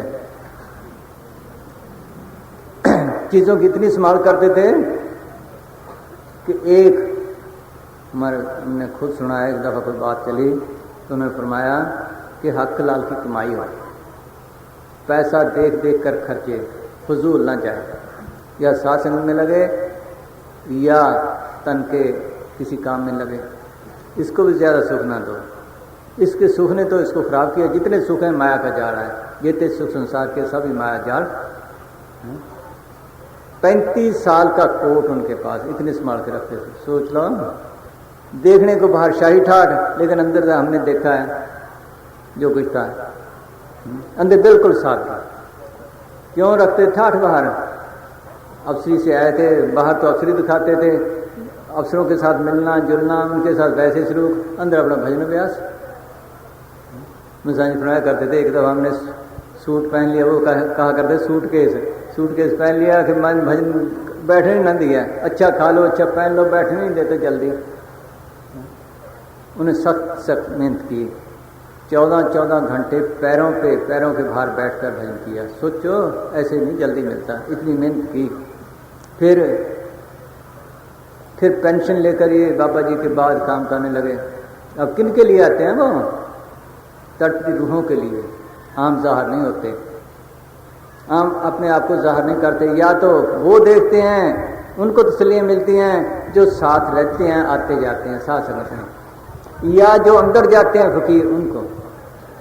एक हिंदू ड्राइवर था बसरा में, सन 33-34 की बात है, जब हम पढ़ते थे। वो कहने लगा, वहाँ एक मुसलमान फकीर था, बड़ा मस्त था, जो जाता था उस पर कभी गारा फेंकना, कभी ईंटें फेंकनी, नज़दीक नहीं आने देता। मैंने भी सुना, मैं उसके पास गया, मैंने कहा देखा जाएगा जो कुछ होगा। वो आगे मिल गया, अकेला ही था, मुझे बुला लिया, प्यार से बैठाया, पूछा कैसे आए हो? कि जी रूहानियत के हासिल करने के लिए आया हूँ। कि बाबा तू दूसरों को तो गालियाँ देता है, ईंटें फेंकता है, मुझे क्यों प्यार से बैठाया? कि दुनिया इसकी गाहक नहीं, तुम इसलिए आए हो, इस सौदे के लिए आए हो, रूहानियत के लिए आए हो। हाँ? वो दुनिया की गाहक है, कोई बेटा मांगता है, कोई माया मांगता है, कोई कुछ मांगता है, इसलिए तुम्हारी कदर की है कि जी कुछ बख्शो, कि तुम्हें तो दौलत मिली हुई है। कहने लगे नहीं, मैंने तो किसी से नहीं ली। तो जिड़ कर कहा कि मिली क्यों नहीं? तो मुझे मेरी आजमाइश कर रहा है? कि नहीं जी, मैं सच कहता हूँ कि तुम्हें दौलत मिली हुई है हिंदुस्तान में, पंजाब के सूबे में, दरिया ब्यास के किनारे एक फकीर है सिक्खी जामे में, वहाँ से तुमने हासिल की है। वो हम सबसे सरताज है, हम उसके आश्रय रूहानी मंडलों में जाते हैं। फिर उसको याद आया कि मैं बचपन में माँ बाप के साथ जाया करता था, नाम भी लिया था, ऐसे ही गफलत में भूल गया। उन लोगों को पता है कहाँ ब्यास कहाँ बसरा, वो बेचारा कभी आया ना, सोचो कहाँ ब्यास कहाँ बसरा। एक थानेदार ने बताया उसी फकीर के मतलब, वो गुजरांवाले का था। कहने लगा भी मैं बसरा में थानेदार था, वहाँ लोग जाया करते थे, वो ईंटें फेंकता था, गारा फेंकता था। एक दफ़ा ईद का दिन था, वहाँ गए, मैंने कहा देखा जाएगा जो कुछ होगा। मैं भी चला गया, सबको ईंटें फेंके, गारा फेंके, मुझे इशारा देकर बुला लिया, बुला कर अपनी कोठरी में ले गया, चटाई बिछाई, खाने को खजूरें दी। मैं डरते डरते 2-4 खाई। मैंने पूछा बाबा उनको तो आप ऐसे करते हैं मुझे, कि भाई तू मेरे मुर्शिद के देश का है, मैं तब तुम्हारी कदर करता हूँ। बाबा तुम्हारा मुर्शिद कहाँ है? कि ब्यास के किनारे, दरिया के किनारे वहाँ है। कि वहाँ तो कोई मुसलमानों की दरगाह नहीं, वहाँ तो एक सिख जामे में फकीर है, उनकी सफ़ेद दाढ़ी, सफ़ेद कपड़े, सफ़ेद पगड़ी रखते हैं ऐसे हैं। कि हाँ वही। अच्छा, तो फिर मैंने जाना है वहाँ, अब रिटायर होकर जब आए तो हमें दर्शन देना। कि मैं तो कोशिश बड़ी की जाने की, लेकिन मुझे जाने का इत्तेफाक नहीं हुआ कि बैत होने तो गए होंगे कि नहीं। क्या फिर फकीर यहाँ आए थे? कहने लगे जी नहीं, ये अब तुम्हें बताना ही पड़ेगा। कहने लगा भी मैं किसी मुर्शिद ने मुझे चिताया, वो नीचे सिफरी दर्जे का था, आंखों तक आ सकता था। मैं यहाँ तक आया, जैसे मच्छंदर, यहाँ मच्छंदर भी था, हम दोनों इकट्ठे रहते थे, और भी कई नबियों से तलक पड़ा। रोज़ हम देखते एक फ़कीर बड़ी शान से ऊपर मंजिलों में जाता, इतनी रोशनी होती कि हम चिंध्या जाते। हमने सोचा इस फ़कीर से कैसे बात करें, हमारी हिम्मत ना पड़े उस रोशनी में चिंध्या आ जाए। तो हमने फिर बेनती शुरू कर दी। तो एक दिन वो ठहर गए, ठहर के कहने लगे भी बात यह है, जहाँ तुम बैठे हो ये फना का दायरा है, फिर तुम्हें जन्म मन में आने 84 नहीं खत्म हो सकती, इससे ऊपर बहुत मंजिलें हैं, ऊपर जाना पड़ता है। तो उन्होंने कहा जी हमें बैठ करो, वो रास्ता बताओ। तो मुझे तो उन्होंने कहा तुम इंसानी जामे नहीं हो, तुम्हें ये रास्ता मिल सकता है, तुम ब्यास आ जाओ। तो मच्छंदर ने कहा, तो मच्छंदर को कहने लगे ऐसे नहीं, इंसानी जामे के बगैर नहीं मिल सकता। बोलो तभी कहता है जिस दही को लोचे देव सा दही भाजती से, मनोजन्म को रूप दुर्लभ जग माही है, देवनु को कठिन प्राप्त नहीं है। सकल देवा यही बात मनोरथ नित करें, मनोजन्म को पाया के भौसागर करें। देवी देवते भी इसलिए तरसते हैं। अगर ये रास्ता मिल सकता है तो इंसानी जामे में, अगर 84 से छुटकारा हो सकता है इसी जून में, और कोई जून नहीं, ये सबसे सरदार जूनी है, इसलिए इसको कहते हैं नरनारायणी देव। उसने बड़ी मेहनत की कि मुझे माँ के पेट में न जाना पड़े, मच्छंदर ने कहा। तो उन्होंने फरमाया नहीं, ये मालिक का कानून नहीं। फिर आगे मेरी बारी कि तू आ ब्यास। तो अब मैं ब्यास की सोचने लगा। फिर मन कहे भाई नया इलाका है, वहाँ की बोली नहीं जानता, पैसा नहीं, तो मन टाल मटोल करे। तो इतने पैसे का इंतजाम हो गया। तो पैसे का इंतजाम तो हो गया, वो बटुआ दूसरे तीसरे दिन ही को ले गए चोर। अब फिर कुल्ली को आग लग गई, कुल्ली को आग लग गई। अब ये भी अच्छा, यही झंझट था, ये भी खत्म हुआ, लेकिन फिर भी रोटी कपड़ा ठिकाना कुछ तो चाहिए जिस्म के लिए, जब तक जिस्म है। फिर मैं बड़ा रोया, इतना रोया कि कह नहीं सकता। उसी वक्त पता चला कि मेरा मोंडा कंधा हिला। कहने लगे भाई इतना न रो, इससे तो मालिक का दरबार भी हिल जाता है, इतना रोना सस्ता ना कर। फिर जब सामने हो गए तो फिर मैंने पहचाना ये तो वही फकीर है। शिक्षण रूम में वहाँ पहुँचे। इंसानी देह बाहर वाले गुरु नहीं जा सकते, इंसानी देह नहीं जा सकती। सोचो देह तो यहाँ है, वो एक ताकत है, वो कई रूप, जो मर्जी रूप धारे, सोच लो जो मर्जी रूप धारे। सामने होकर कहने लगे। फिर मुझे नीचे बैठ गए, नीचे बैठ के मुझे सारा राज खोला कि इस तरह जाना है, ये जो नाम था बैठ किया। क्या तो मेरे ये ऐसे हुआ है। वो तड़पती रूहों के लिए आते हैं। एक इसी तरह लंडी कोटल का पठान था, तो वो बंदगी वाला था, उसकी औरत हरामखोरी करती थी, वो उसको लाकर ऐसी खुराक देती थी, उसकी बंदगी में खलल पड़ता था। उसने उसको बहुत समझाया ना माने। आखिर उसने सोचा मैं इसको तकलीफ में रखूं, वो भी अच्छा ना समझा, उसको कत्ल कर दिया और अदालत में बयान दे दिया।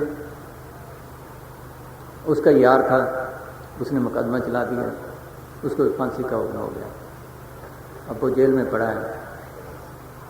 एक दिन कहने लगा या अल्लाह तेरी बंदगी के लिए तो मैंने ये काम किया, तेरी बंदगी के लिए तो ये काम किया, और तूने मेरी रक्षा ना की। इसका मतलब ये है कि खुदा है ही नहीं। अगर है किसी रूप में यहाँ तो मेरे बंदोबस्त कर। उसी वक्त कहने लगा मैं लेटा, उसी वक्त सपने में आए कि भाई खुदा है और तेरी संभाल भी करेगा। उठ, जेल के ताले खुले हैं, यहाँ से निकल जा, सिपाही सोए पड़े हैं, मैं तुम्हें जेल में मिलूंगा। कहने लगा उसी वक्त मैं उठा, जाग आई, देखा जेल के ताले खुले हैं, सिपाही सोए पड़े हैं, मैं निकल गया, जेल में पहुँच गया। साल भर वहाँ वो सब्जी बेचता रहा, इस तलाश में रहा कि कहाँ मिले। साल भर के बाद सजवा से सत्संग के लिए जा रहे थे कार में, तो उसने पहचान लिए तो वही फकीर है। सत्संग करके वो नाम देने ही लगे थे कि वहाँ पहुँच गया। कहने लगे जी मैंने एक अर्ज करनी है, मैं आपको सच सच बताऊँगा। अरे वाह भाई वाह, सच सच बताना भाई, ठीक है, सच बताना ही ठीक है। हाँ, फिर उसने सारी कहानी सुनाई कि आपने कहा था वहाँ आना, हम कलमा देंगे, अब मुझे कलमा दीजिए। अच्छा भाई तुम्हें कलमा देंगे। हाँ, फिर उसको नाम दिया, फिर उसने बड़ी मेहनत की। वो आते इन रूहों के लिए हैं, वो ऊंचे नीचे नहीं देखते। बड़े आदमी, हम तो बड़े आदमी से खुश हैं, कोई बड़ा आदमी आए तो नाम ले, पता नहीं क्या है, कोई सेठ से आता है, दुनिया का हाल ये है। लेकिन वो आते हैं गरीब हृदयों के लिए, नाम जपने वालों के लिए। आप इंदौर गए, इंदौर एक सेठ था, उसका एक शीश महल बनाया हुआ था। जिसने कहा जी आप शीश महल देखें, तो उन्होंने फरमाया कि शीश महल क्या देखना है, हमारे अंदर बहुत बड़े शीश महल हैं। नहीं जी, वो देखने वाला है। अच्छा भी चलते हैं, चले गए। अब वो सेठ भी कुदरती आ गया जिसका था, उसके कार के सोने के मेडगार्ड। शीश महल देखा, वो सेठ कहने लगा जी अच्छा बना है कि हाँ भी, इससे बड़े शीश महल पड़े हैं इसके अंदर देखने के लिए, ये तो क्या है। वो बातों में मस्त हो गया, फिर आया दर्शन करने के लिए। लोग कहें भी इसको नाम दे दो, ये लग जाए तो इसके साथ बड़े आदमी लग जाएंगे। इसके पास 10,000 आदमी के लिए रोटी खाने के लिए चांदी के बर्तन हैं।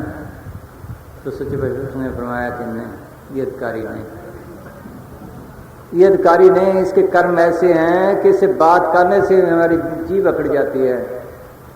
इधर मिलने आया तो डिसेंट्री हो गई, दस्त लग गए, सोचो पेशिश हो गई, तकलीफ पाई, नहीं नाम दिया। जम्मू की रानी इसी तरह, किसी ने कहा, उसकी सहेली थी, जम्मू गए थे कि जी अगर वो कर्मी धर्मी है, उसने मंदिर भी बनाया हुआ है, सब कुछ है, उस अगर इस लाइन में लग जाए तो अच्छी है। सच बात फरमाया, बड़े आदमी कर्म सख्त होते हैं, ये उनका लगना मुश्किल है, उनके अधिकारी में। नहीं जी बड़ी अच्छी है। अच्छा भाई तुम जाकर समझा दो।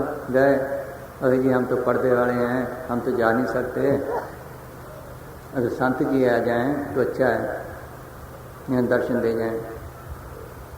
उन्होंने आके उसी तरह बता दिया। तो सच बात हमें क्या गर्ज है कीजिएगा। फिर कोई गया, एक और आदमी डॉक्टर साहब, उसने भी सिफारिश की। तो सच बात ने कहा भाई अच्छा देख लो। गए, उन्होंने कहा भाई हमारे सत्संग हो जाए। कहने लगे सत्संग भी कर देंगे, हमें किसी चीज़ की जरूरत नहीं उनकी, लेकिन वो नाम नहीं ले गई, उसके नसीबों में है ही नहीं। अब सत्संग भी हुआ, मान भी गई, लेकिन बहका दिया शीत बाड़ा में, तुम तो पहले बड़ा भजन करते हो, ये करते हो, वो करते हो, अब भजन की क्या जरूरत है, बस कर ले, देख लिया भाई, नाम ले लिया। हाँ? लेकिन गरीबों को, जो गरीब भजन करने वाले हैं, उनकी कदर उनके दिल में है। वहाँ इसी तरह सत्संग हो रहा था, एक चूड़ा था लेना, वो सत्संग में आने लगा, सब आदमी उसे कपड़े परे करें भी किसी कपड़ा न लग जाए। वो हंसता हुआ आगे बढ़े, सच भाषा हंस पड़े, कहने लगे इधर आ भाई, तेरी कदर हमें है। उसको मुड़ा मुआ के बैठा दिया। कहने लगे जी मैं कह दूं, अभी जो बंदूक तुम्हारे अंदर है वो कह दे, हा? वो चला दे। कहने लगे जी जिसके ये पीछे फिर रहे हैं, जिसका भजन कर रहे हैं, वो रात को मेरी टूटी हुई मंजी पर, टूटी रजाई में मेरे साथ होता है। सोच बात बड़े हंसे। फिर ये चूड़े ये हुए कि मैं हुआ, सोच लो, चूड़े ये हुए कि मैं हुआ। इसी तरह एक लड़की आई, वो एक सेवादार बीबी थी, उसके से बातें कर रही थी। सच भाषा में फरमाया बीबी क्या बातें करते हो। कहने लगे जी ये कुछ अंदर की बात करना चाहती है। अच्छा ले आ। उसने बात की कि जी मैं घर वाले मुझे भजन नहीं करना चाहते, मैं रात को वो सो जाते हैं 2 बजे उठकर भजन करती हूँ, दिन को घास लेने जाती हूँ, वहाँ जल्दी जल्दी खोद कर भजन में बैठ जाती हूँ। फिर उसने अंदर का हाल सुनाया। जब अंदर का हाल सुनाया तो सच्चे पातशाह बहुत खुश हुए कि देख बीबी, जो वेदों के बनाने वाला है उसको भी तूने देख लिया, मैं तुमसे बहुत खुश हूँ। फिर बाहर आए, सब डेरे वालों को लांत लगाई, बड़े बड़े आदमी थे कि देखो भाई इसने जिंदगी का लाभ उठाया, तुम डेरे में बैठे बातें करते हो, पर ये नहीं, ये काम करना चाहिए था।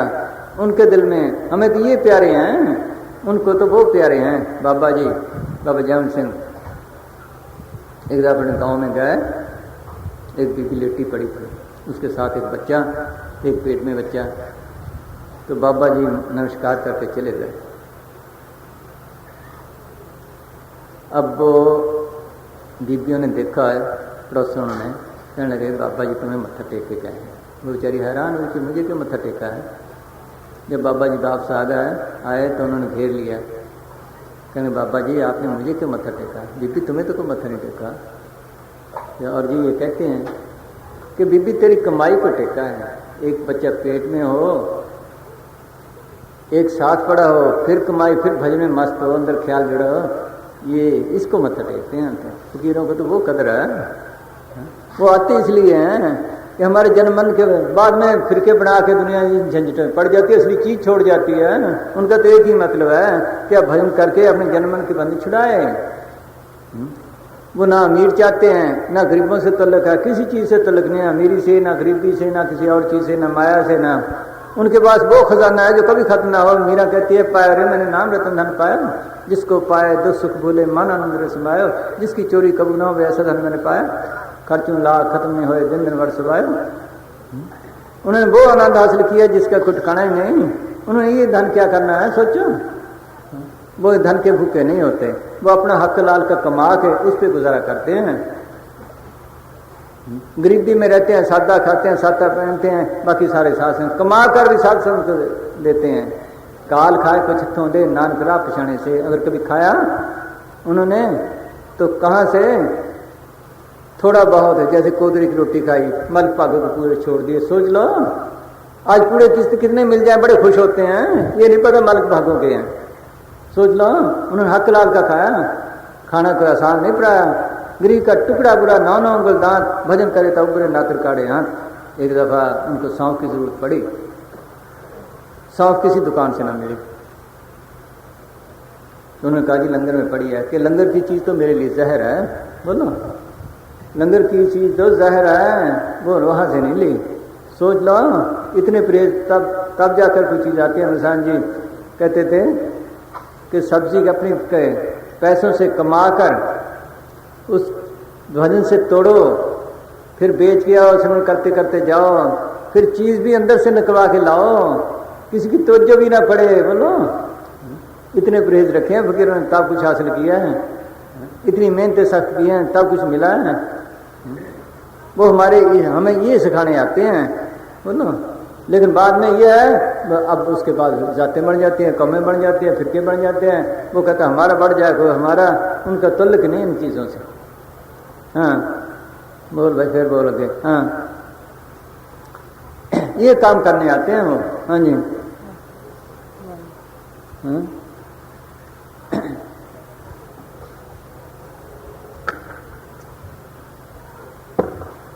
ये बाद में दुनिया कहानियां डाल ली जाएगी, गुनान साहब की भी सब कहते हैं करे जाएंगे, फिर के बने जाएंगे, बस वो ताकत कहीं और चली जाती है, इसी तरह ठहरी कहीं नहीं। हाँ वो आती खास खास रूहों के लिए है। हाँ जी ऐसा नहीं लिखा है। अब ईसाई चाहते हैं कि सारे ईसाई बन जाएं, ईसा तारे का। उन्होंने लिखा है कि मैं उन रूहों के लिए आया हूं जो मालिक ने मुझे सौंपी हैं, बाकी के लिए नहीं। हाँ हाँ जी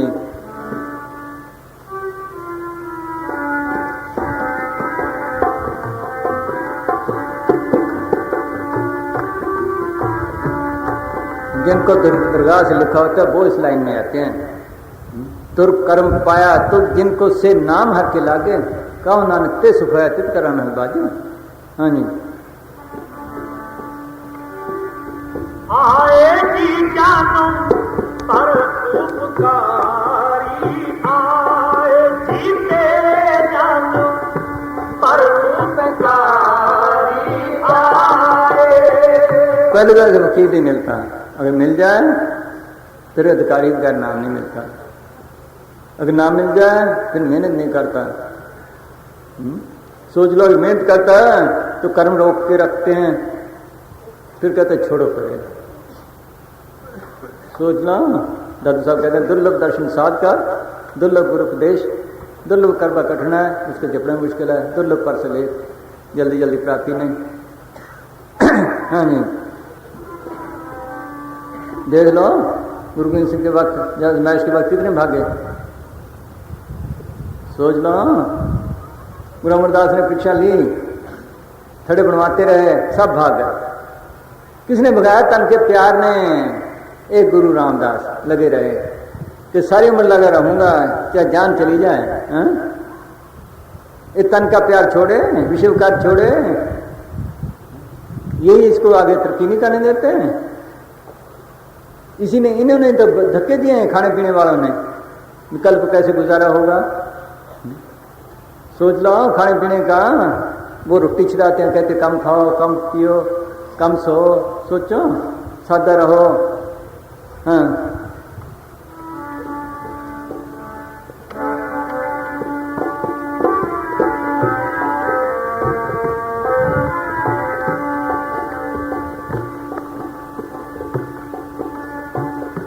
भाग खड़े हर संत तुम्हारे, जिन कर तन भरना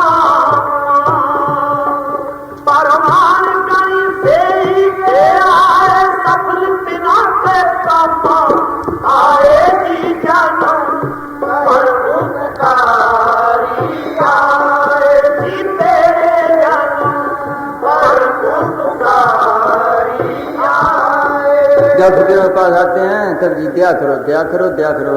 आप सुना होगा ना अंदर, दया करो, दया करो, दया करो, दया करो। इसी तरह सत्संगी वापस जाने लगे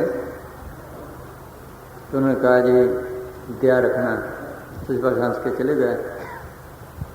तो सेवादार ने पूछा कि जी आपने कोई जवाब ना दिया। उन्होंने जब कहा दया रखना, कहने लगे दया तो बहुत है, कोई लेता नहीं कि जी सदगुरु दया भी किसी को कड़वी लगती है कि दया तो देने को तैयार है, सदगुरु को लेता नहीं। क्यों कि जब दया लेकर जाता है, कोई सोया पड़ा है, कोई विषय विकारों में है, कोई दुनिया के कामों का स्मरण कर रहा है, कोई दया लेने को तैयार नहीं है। किस वक्त जाते हैं? 2 बजे से लेकर सुबह के 6 बजे तक घर घर में फिरते हैं। सोचो घर घर में वो ताकत फिरती है। ये कोई भजन करे सही, वो तो दया देने को तैयार है, भजन करने को कोई तैयार नहीं, मेहनत करने को तैयार नहीं। बिन मेहनत किसी को नहीं मिला, बिन मेहनत किसी ने पाया रब का नाम खजाना। कर्म करतूत अमृत फल लागा, हर नाम रतन पाया। जिसने पाया मेहनत से पाया, लेकिन मेहनत में अहंकार ना हो वो भी है। कई मेहनत करते हैं लेकिन अहंकार, मैं इतनी करता हूँ बस खत्म किया करा, सब क्या जावा अहंकार। बैठे कि सदगुरु तू बैठाए तो बैठ सकता हूँ, उठा सदगुरु तेरी मेहर से बैठ सका हूँ। ये मेहनत कबूल है, बाकी नहीं। जरा मैं आई तो बस खत्म। हाँ,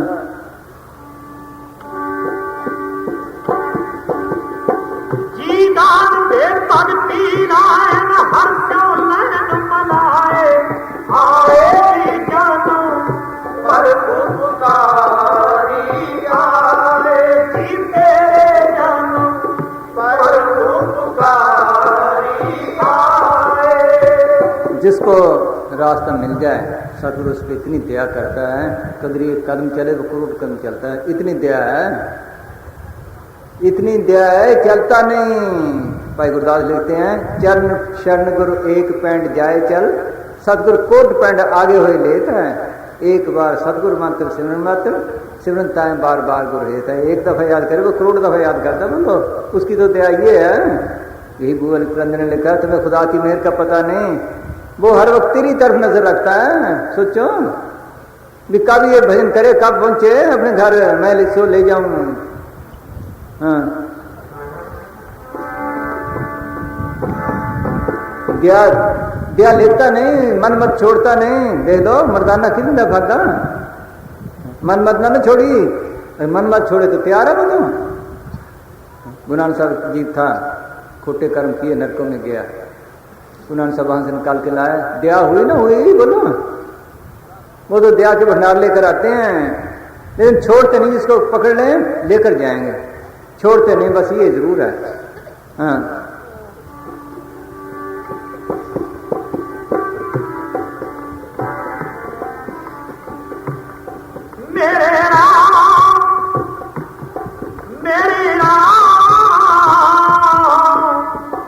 बाबा जी के टाइम में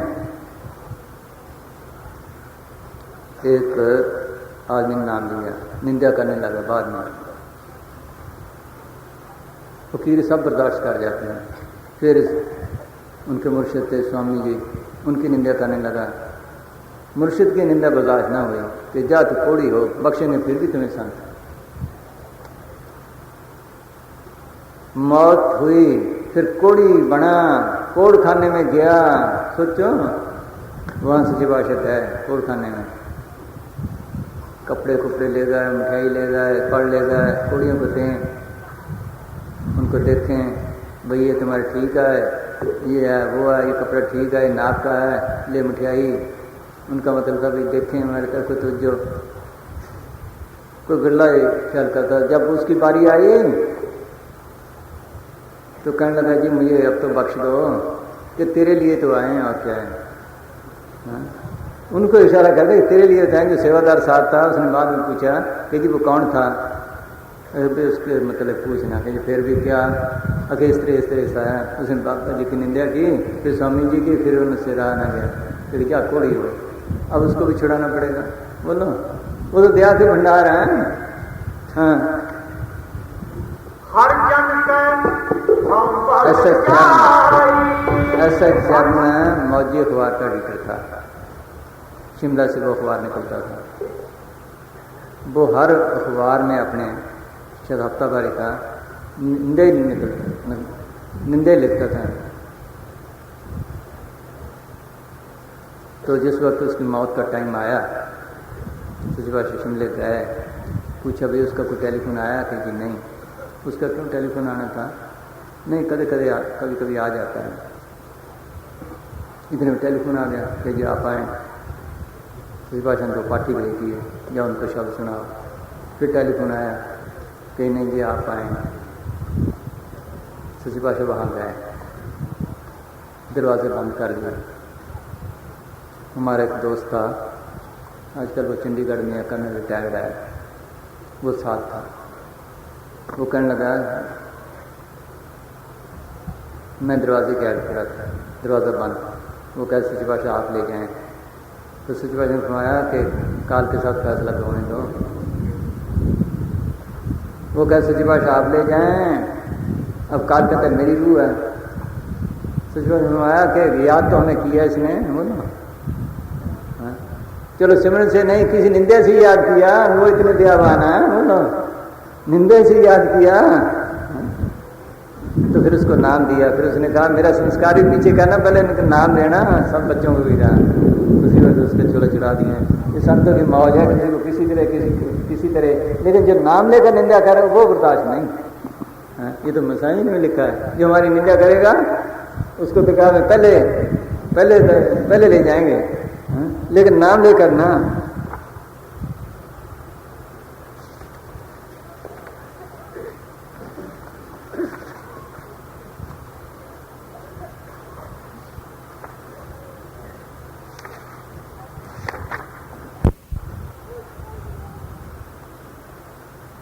सत्संगिया ने आपस बहुत बहुत मिलन रखी थी, क्योंकि किसी सब कोई हो कि सत्संग पर पक्का भरोसा करो कि एक रोज सानू नाम ले जाएंगे कि जो कोई साड़ी निंदा करेगा तो घबरा नहीं जाना चाहिए जी। संतों की मौज होती है, जिनको परिमिलता है उसको वो रात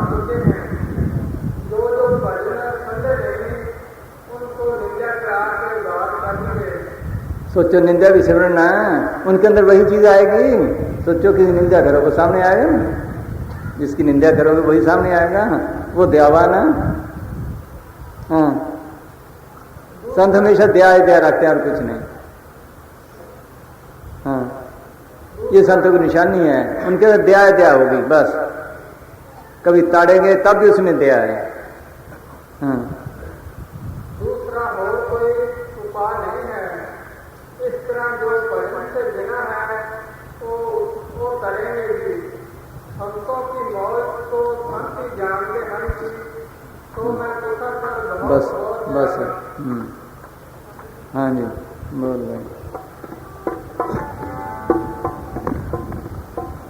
हर जन के भाव पल जाई के संगा